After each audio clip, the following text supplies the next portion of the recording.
था बोर्ड पे? Phrasal verb का मतलब होता है किसी भी वर्ब पे प्रेपोजिशन लगने से उसका अर्थ बदल जाना।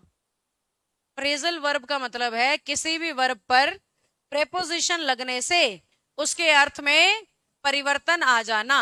बड़ी सिंपल सी जो बच्चों को आती होती है वो पूछ रही हूँ, बताना एक बार मुझे। लुक का मतलब क्या होता है? देखना। और लुक इनटू का क्या करना? झांकना, पूछताछ करना।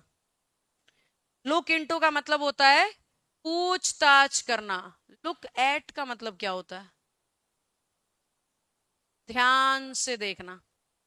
लुक एट का मतलब ध्यान से फोकस करके देखना। लुक इनटू पूछताछ करना। लुक अप टू क्या होता है? ऊपर देखना, रेस्पेक्ट देना। लुक अप टू का मतलब होता है रिस्पेक्ट देना। किसी को ऊपर नजर करके देखना पड़ रहा है तो फिर आपसे ऊंचा ही है वो आदमी, आपसे ऊंचा है तो इज्जत देनी बनती है। तुम्हारे तरीके से समझा रही हूँ। लुक अप, लुक अप भी उसी को करोगे जो तुमसे अप है, और जो अप है उसको तो इज्जत देनी पड़ेगी। तो ऐसे कर लो चाहे। बाकी फ्रेज का मतलब है प्रेपोजिशन लगने से अर्थ का बदल जाना। लुक एट का अर्थ कुछ और है, लुक अप टू का अर्थ कुछ और है, लुक इनटू का अर्थ कुछ और है। तीनों जगह लुक तो एक समान है, प्रेपोजिशन बदल रही है और अर्थ बदल रहा है। अब हमें क्या पढ़ाना है इसमें? फ्रेज तो मैंने बता दिया, मैंने लिखा ही लुक्ड एट हर। ठीक हो गया? He looked at her. हमें लुक एट दिख रहा है यानी हम समझ गए फ्रेजल केस है। इसके लिए फ्रेजेस आपको याद होने चाहिए, जो धीरे धीरे होते हैं, एकदम से नहीं होते। अभी जो इस बुक में आएंगे वो तो सारे तुम्हें याद करने ही है। अभी प्रैक्टिस बुक में जितने भी आए, आंख के आगे मैं बता दूं ये फ्रेज है तो हाईलाइट कर लेना कि तुम्हें याद हो जाए। मीनिंग भी मैं बताऊंगी। अब हमें पता लग गया ये फ्रेजल वर्ब केस है।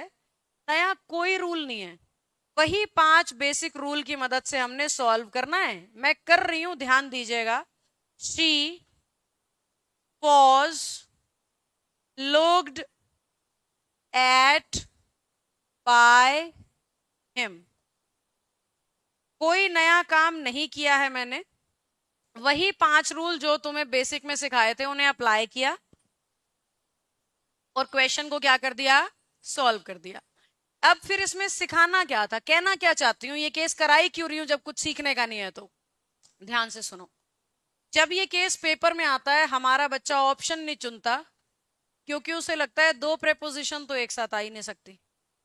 उसे क्या दिखाई दे रहा है? एट के बिल्कुल साथ बाय, और ग्रामर में कोई भी 2 शब्द एक साथ नहीं आ सकते। तो बच्चे को लगता है ये गलत ऑप्शन है।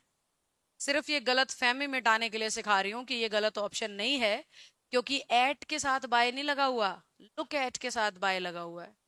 फ्रेज के साथ बाय लगा हुआ है, ना कि एट प्रेपोजिशन के साथ बाय। बिना फ्रेज के 2 प्रेपोजिशन कभी नहीं आएंगे। बिना फ्रेज के 2 प्रेपोजिशन एक साथ कभी नहीं आएंगी। अगर फ्रेज है तो लगाना पड़ेगा, क्योंकि बिना बाय के सब्जेक्ट तो लिखा ही नहीं जा सकता। तो भले ही एट हो पर फिर भी बाय लगेगा।